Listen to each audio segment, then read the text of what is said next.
Oh, there you are.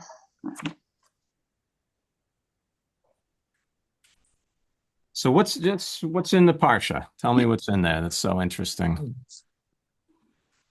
Vayera, Yeah, the meeting of the three visitors. that's at the beginning, right? The So, Rabbi, I'll ask the question.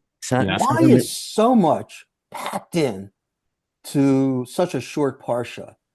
And because each one of these, the three strangers, the Sodom and Gomorrah, then Lot's whole family, then Abraham and Abimelech, and then by the way, Sarah gives birth after not, being childless, and then the Akita.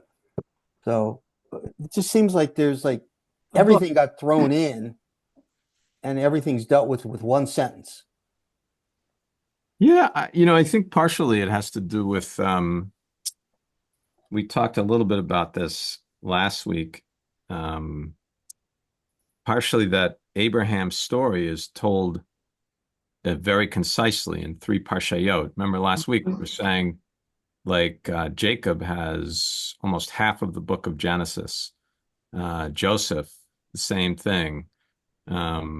Jacob, we see him in the womb, we see him on his deathbed, we see him, all these things. Abraham's story is really kind of packed in, very tightly. And it's sort of like almost like greatest hits. So that may be it. There's very little. It's really kind of from one thing to, it's like an action movie. There's like this big thing happens, and then this big thing happens, and this big thing. Yeah, aside from that, well, I don't know. I don't know. It's just sort of biblical storytelling. So I don't know if you have an agenda, but I do have a question about the Parsha. I do have an agenda, but happy to take the question. So this is the second time that Abraham uses this ploy with Sarah and says, "Don't tell him you're my wife." I mean, it seems like he's pretty. It's not a strong Abraham. It's a scared Abraham. And he used it one time, and then he uses it again. And as you say, if it shows up once, it's good. But if it shows up twice, what are we supposed to learn from this? Well, it actually shows up three times. Oh. Because Isaac does the same thing. Ah. So the way I understand it is that it's a folk tale that's crept into the Torah. It's an old sort of folk motif, and it's found its way into the Torah. The Torah draws on it three times. Same story. You're just changing the names, or in Abraham and Sarah's case, not even doing that. So there are a number of these kind of folk tales, folk motifs that are in the Torah. And it's just an example of how the Torah is, a document composed by human beings over an extended period of time, drawing from different traditions that they had available to them. Some of them their own traditions, some of them these sort of cross-cultural folk tales, like a flood is another example of that, by the way. And some of them Canaanite traditions, right? And it's just the Torah is like a blending of those things. One aspect of that I think really is amusing. Okay, Rebecca was young and lithe. Sarah is a 90-year-old woman. Even if she were a magnificent 90-year-old woman, how gorgeous was she that a king would want to kidnap her and have his way with her? So I find that stretches belief a tad. But yeah. No, but so I think that's funny. I think that's an illustration of the point, which is that it's a folk motif. It recasted into Abraham and Sarah's story. Another example is Jacob wrestling with the angel at the crossing. That's a very common folk motif that there's like a bridge and there's a troll under the bridge, right? Or the hero's trying to get from one side of something to the other side and meets some force there that has to be navigated. So a lot of these are these sort of, One quick comment to your point, Rabbi. I don't recall the source, but one of the notes in Eitz Chaim posits a theory that the almost sacrifice of Isaac was part of a folk motif in ancient Near East. You know, a young man going through a terrible trial before he's re-engaged and accepted into the clan. Yeah. Oh, absolutely. I mean, one of the best books to read about that, David, if you're interested, is Joseph Campbell's A Hero with a Thousand Faces. So, you know, there is some indication that Campbell was not a lover of Jews. That being said, he really sort of put out in very concise and clear prose these kinds of themes that you find cross-culturally. What is the classic hero story? What is the arc of it? How does it work? Moses' story in the Torah fits exactly into that paradigm. But so do many modern stories, like the story of The Lord of the Rings, or the story of Star Wars, or the story of Batman, for example. These kind of classic hero motifs. But the reason that Star Wars is set up like that, or The Lord of the Rings is set up like that, is because in the ancient times, that's how the story worked too. You know, it's worth reading. It's worth reading. It's a fascinating book. Thank you. Okay, let's look at chapter 18, specifically starting with verse 16. What page? Eitz Chaim, it's 102. Thank Top you. of the page, 102. And we have here kind of the setup to one of the most famous passages in Western literature, which is the passage where Abraham argues with God about the destruction of Sodom and Gomorrah. Okay, so let's start with 16, just to give us a little bit of the context leading into it, and then we'll read through that really remarkable conversation. So again, it's top of the page. Somebody have it? Merle, you have it? You want to go ahead and read? Sure. Thank you. Shabbat Shalom, Rabbi. The men set out from there and looked down towards Sodom, Avraham walking with them to see them off. Now the Lord had said, "Shall I hide from Avraham what I am about to do? Since Avraham is to become a great and populous nation, and all the nations of the earth are to bless themselves by him. For I have singled him out, that he may instruct his children and his posterity to keep the way of the Lord by doing what is just and right, in order that the Lord may bring about for Avraham what he has promised him." Then the Lord said, "The outrage of Sodom and Gomorrah is so great, and their sin so grave, I will go down to see whether they have acted altogether according to the outcry that has reached me. If not, I will take note." Okay, let's stop there. We could probably spend the whole class on that passage. It's in and of itself striking. What do you see in there that catches your attention? Rabbi, may I ask you a question? Sure. In the Hebrew, it says Sodom ve'Amorah and not a gimel. Why is that? Say that again, Judy. Verse 20, Mm-hmm. Sodom ve'Amorah. Mm-hmm.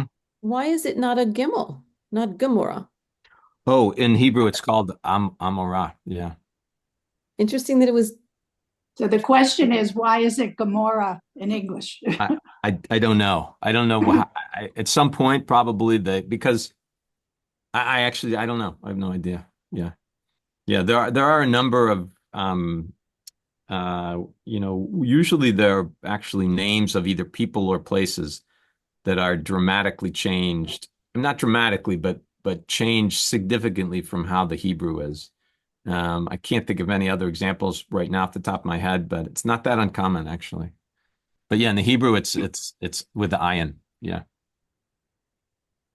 Beverly, yeah. You asked the question, and this is the first time for me that I see where God has doubts I mean, he says, shall I hide from Abraham? Shall I not tell him I'm going to do something? Now, it may be all through the Tanakh, but my limited knowledge, but he wasn't sure. He made him this, as we talked about before, he made him a promise, and now he's going to do something, and he's not sure whether he should let him know.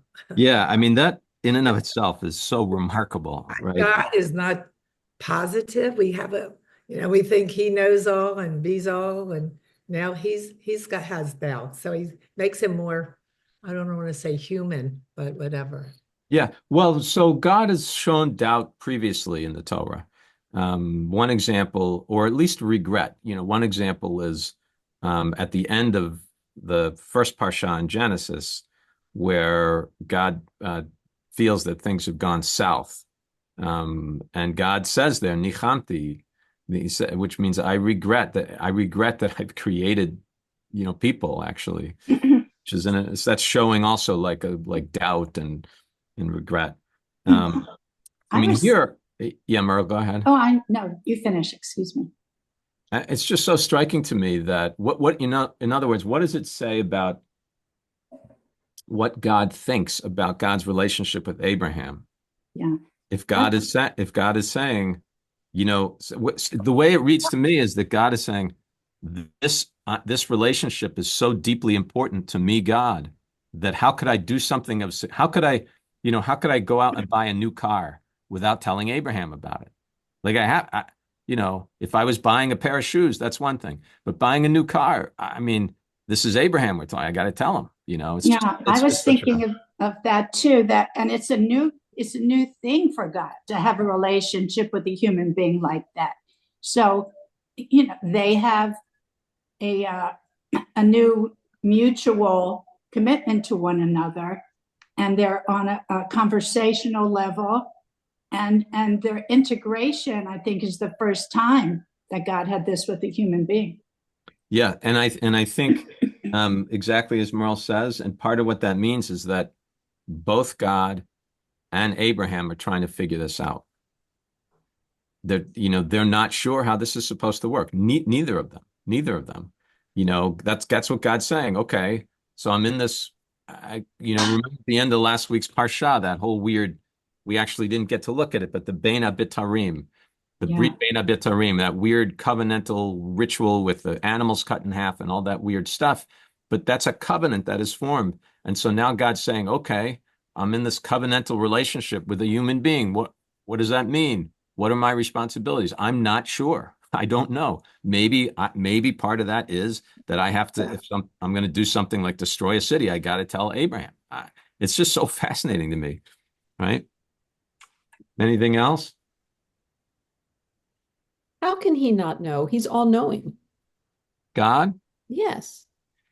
Well, so it doesn't seem that God is always all-knowing in the Torah. Either God is not all-knowing in the Torah, or sometimes God is not paying attention. Right? An example of that is at the beginning of Exodus, where the Israelites are enslaved for 400 years, and then it says, and God all of a sudden realized that the Israelites, there's an old theological structure that theologians use to work on sort of understanding God in a deeper way, and it's a three-part structure. What we usually say is that God is all-knowing, all-powerful, and just or good, right? One of those things. That's what we say. God knows everything. God is all-powerful, and God is just. Or God is good. It's kind of the same thing. Not exactly. Well, the truth is those three things don't work together. One of those things has to give.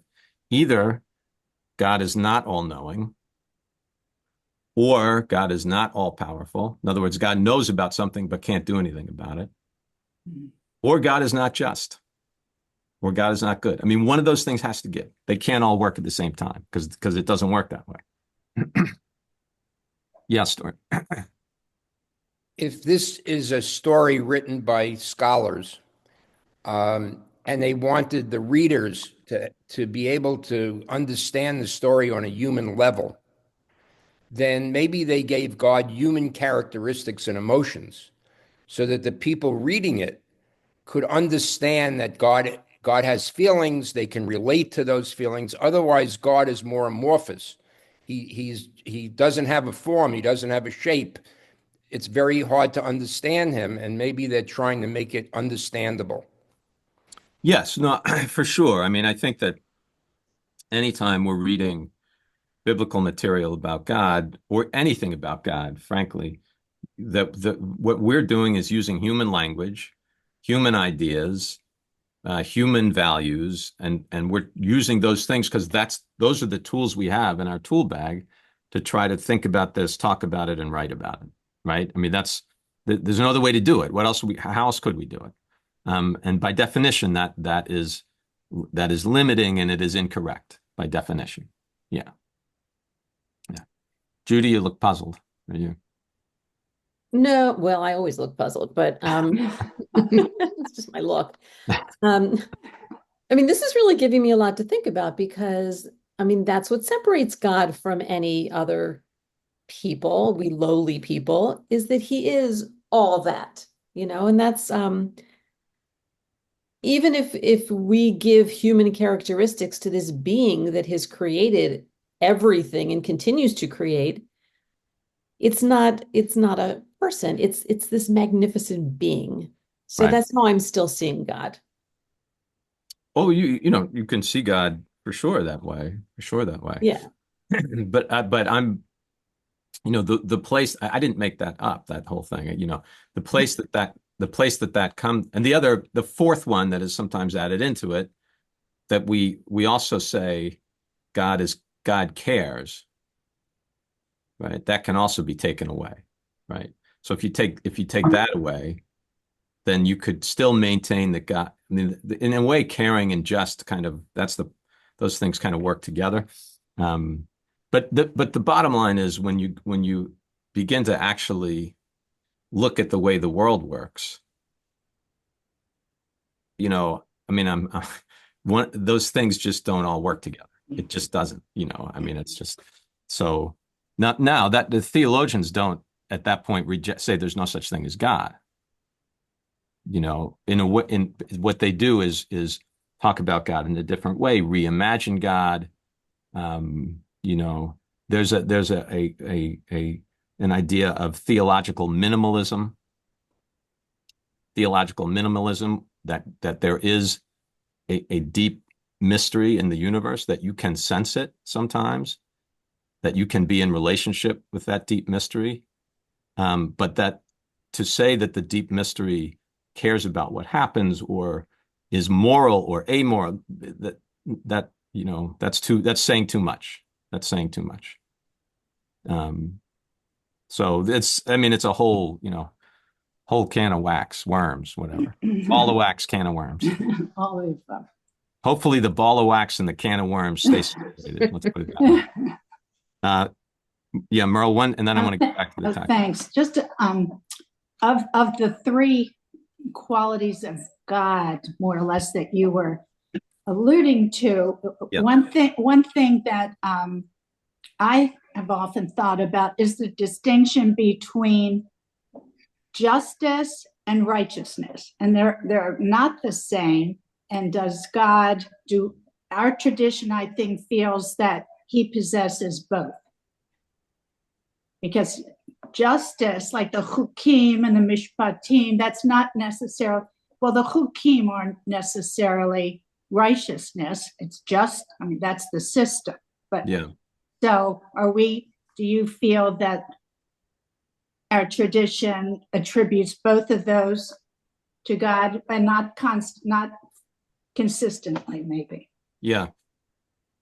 I don't know. That's an interesting question. Righteousness to me, the tradition does sometimes attribute righteousness to God. To me, that's a word I would associate more with people. Justice is certainly an idea that we associate with God in the tradition. I mean, the high holidays are, but here Abraham's gonna. I mean, there's the one of the most famous verses in the Torah. I don't remember exactly the Hebrew, but it's like Halo Ashofet Kol Haaretz, Yeah. yes, Mishpat or something like that. We'll see it if we get to it. Doesn't the judge of the earth do justice? Right? It's a very powerful verse, very powerful. I mean,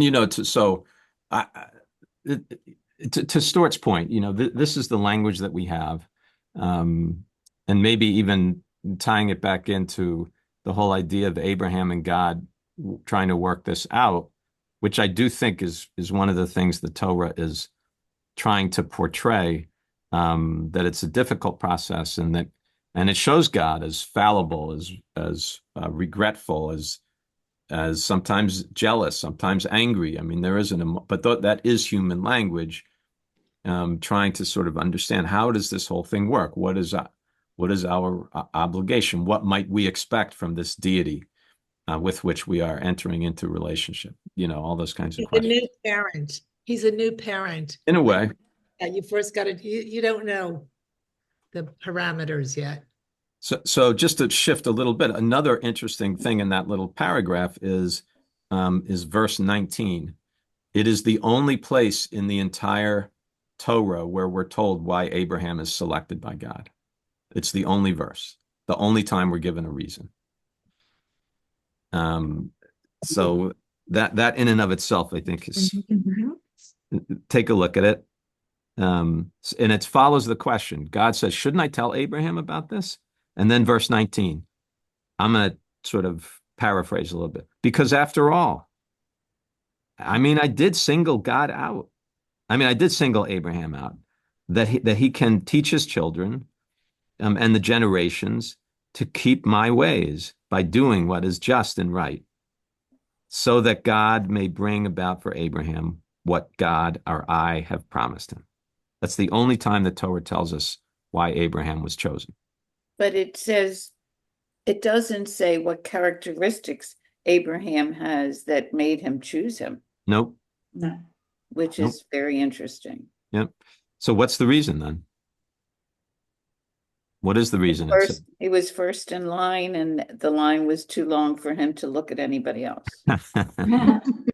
Rabbi, Maybe. who is he talking to? This is it's like an internal view of a conversation in God's head. Okay, so that's why Abraham is in third person. Yes. And Judy, look, the verse above is that also, like, shouldn't I, right? Shouldn't I tell Abraham? Like, God's thinking to God's self. Yeah. Yeah. Again, it's very, very anthropomorphic, right? And again, back to Stuart's point, assigning human structures and modalities to God. But it's the author trying to give us a picture into this sort of internal conversation. And so the reason that God chose Abraham was that Abraham could communicate the covenant Lador Vador. That is the reason. That's the reason that the Torah gives us. And then just at the last little snippet, which is the prelude to this dialogue, is, and it's a weird shift in a way, but all of a sudden God says, okay, enough of this perseveration.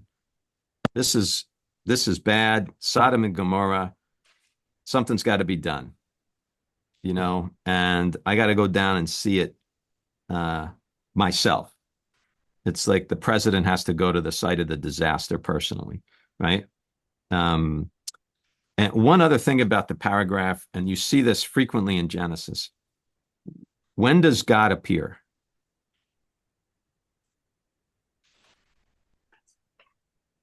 Gail, yeah. Sorry, had to unmute. You mean in this story or in general?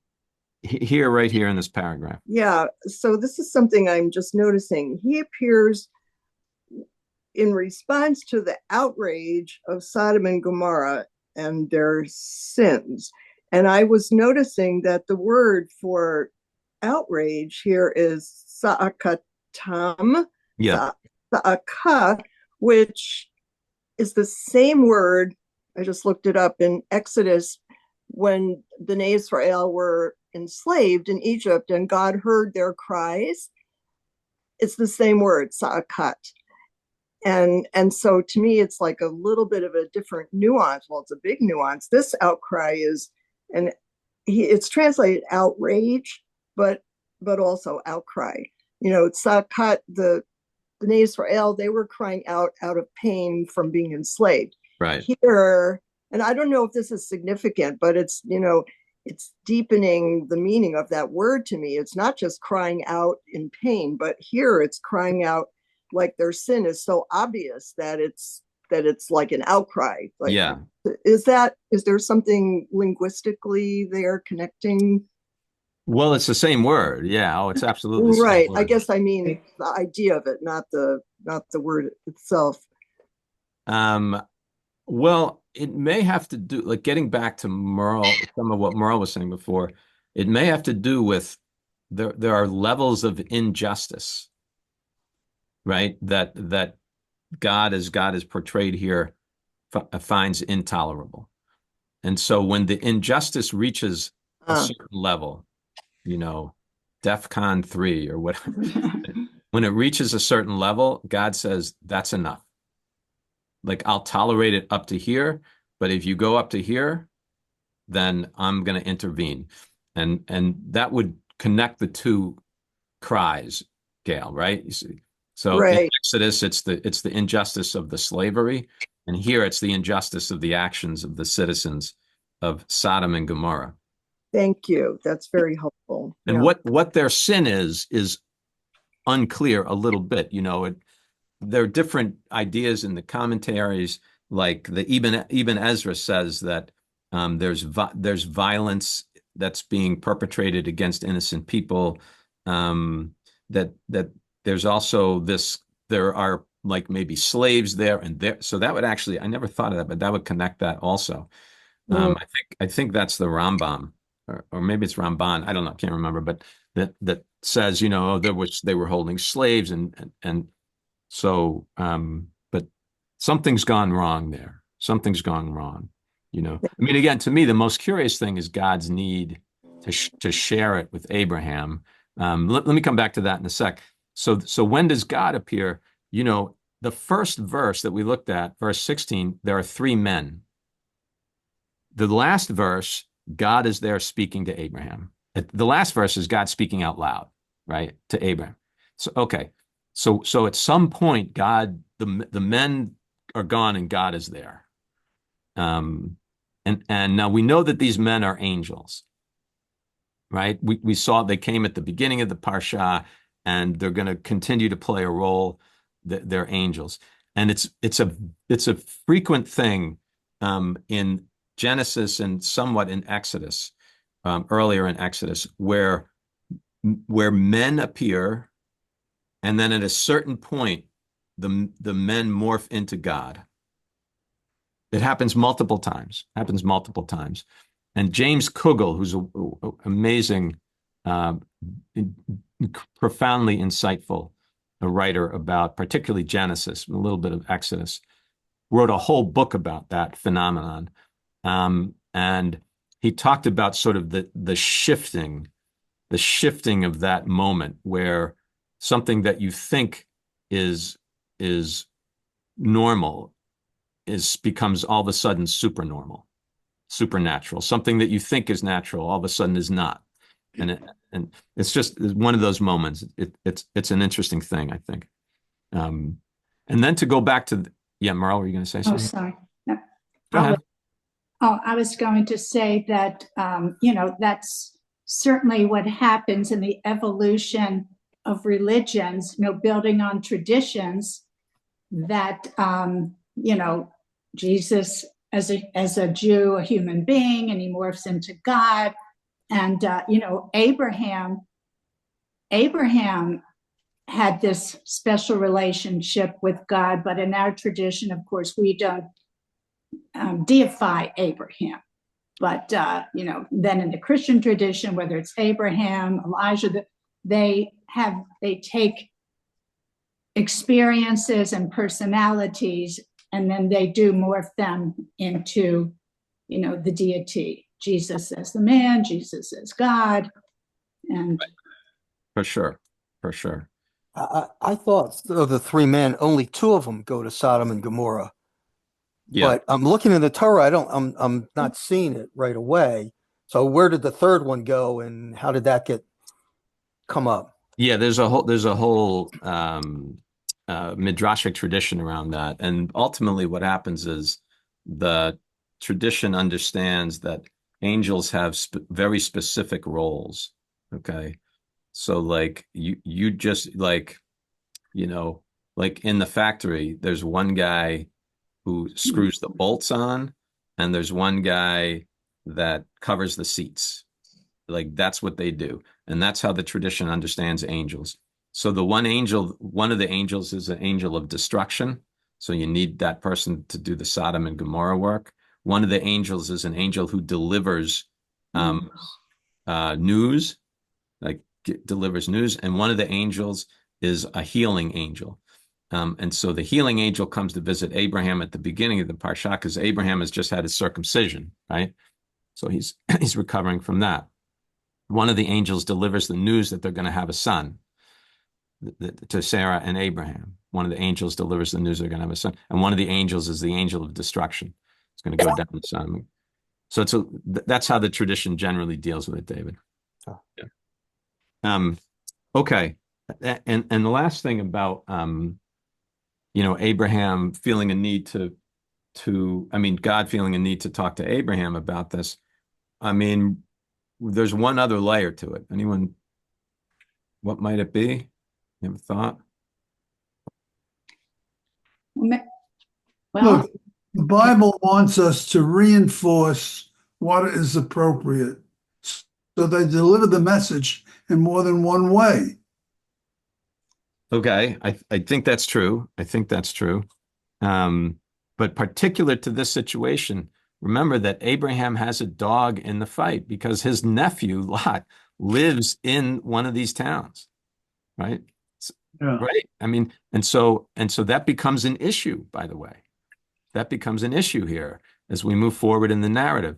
And so maybe part of what God is thinking is, Abraham, is the Hebrew term would be nogea b'davar, means he's connected personally to this.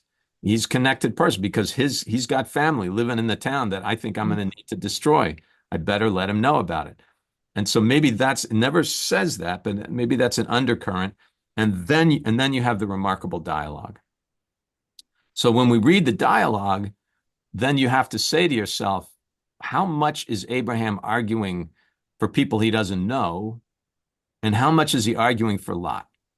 It's an interesting question. Lot never comes up in this section, but it seems to me that it's an undercurrent. Merle, you were going to say Thank something. you. Two quick points. Thank you, Rabbi. One is, the stark contrast between Noah and Avraham, that Noah had 100 years to affect the behavior of those around him.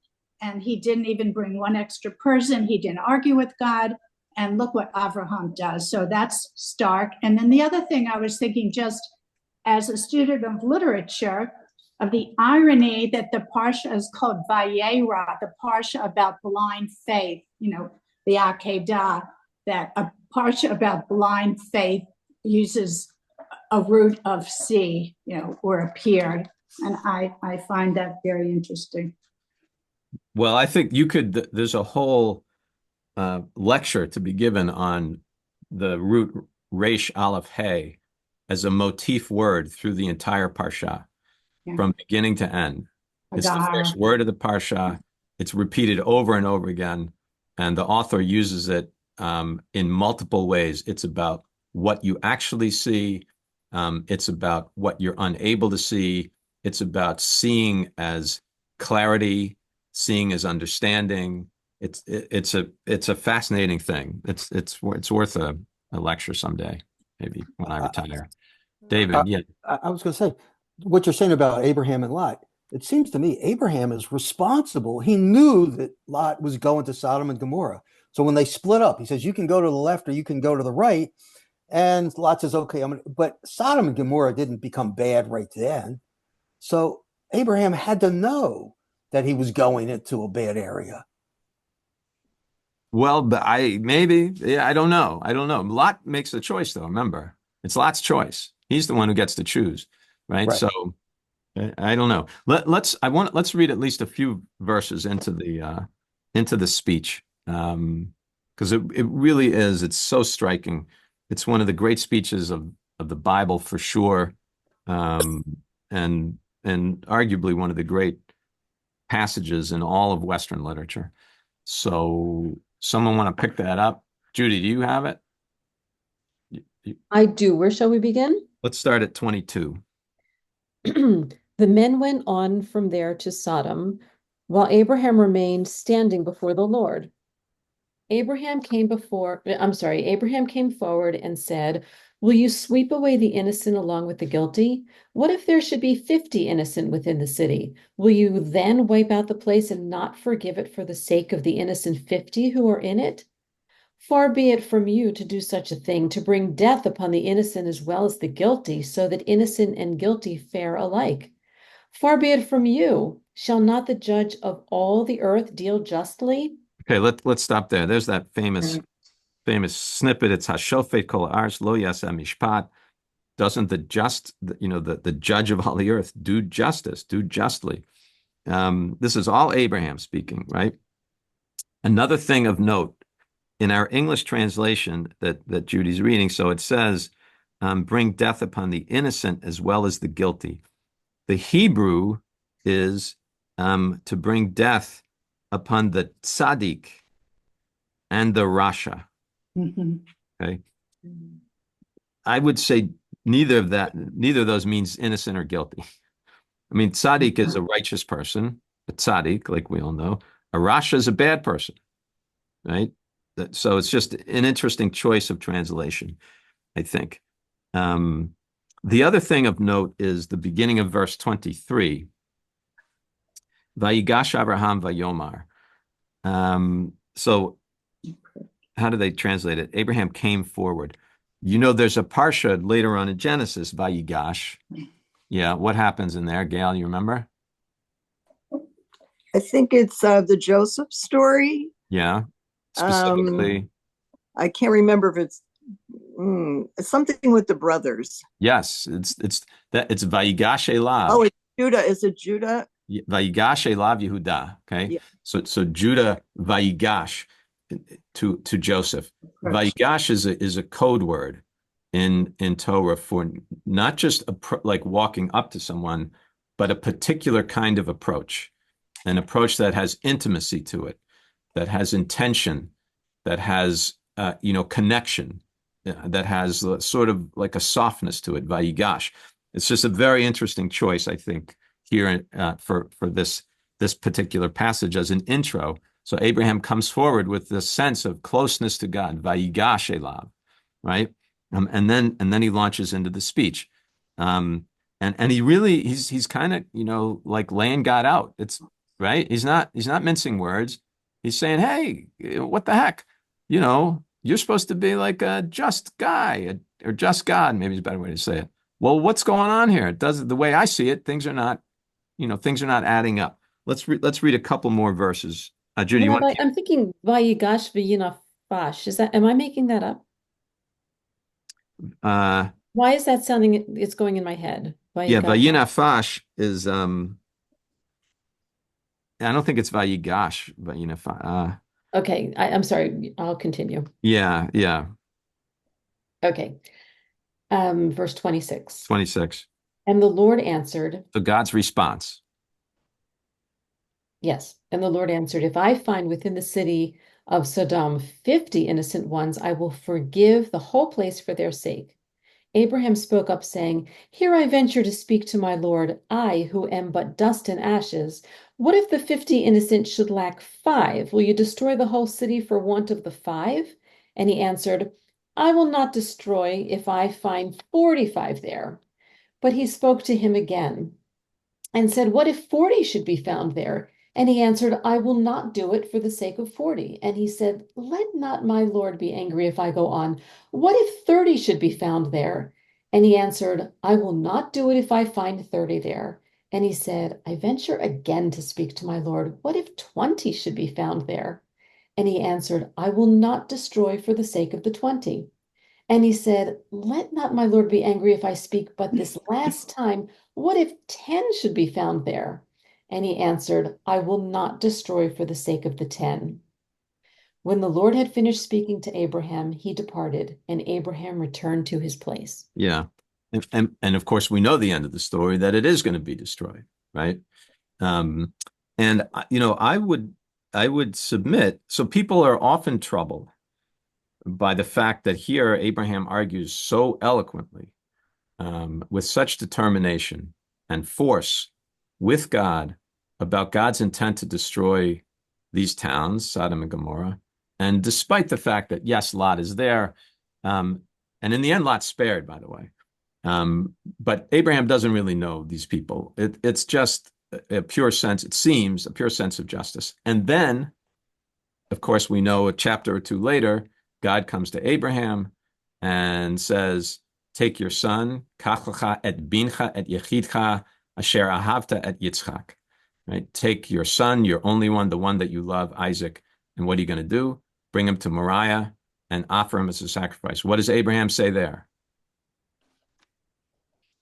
Zero, zip, not one word, not one word. And people are often troubled by that. How can he over here and over here, bupkis, right? So, my understanding of that always comes from this dialogue. And I do think with the setup, with this sense of God and Abraham trying to sort of figure this whole thing out.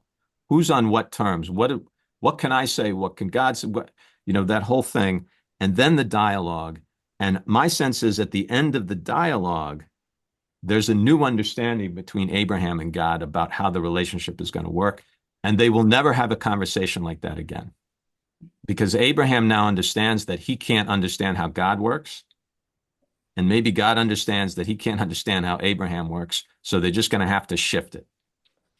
And there won't be any more conversations like that. And in fact, they don't talk like that again. Ever. Ever. In fact, after the Akedah, they don't talk ever. Nor does Abraham and Yitzchak. That's also true. That's also true.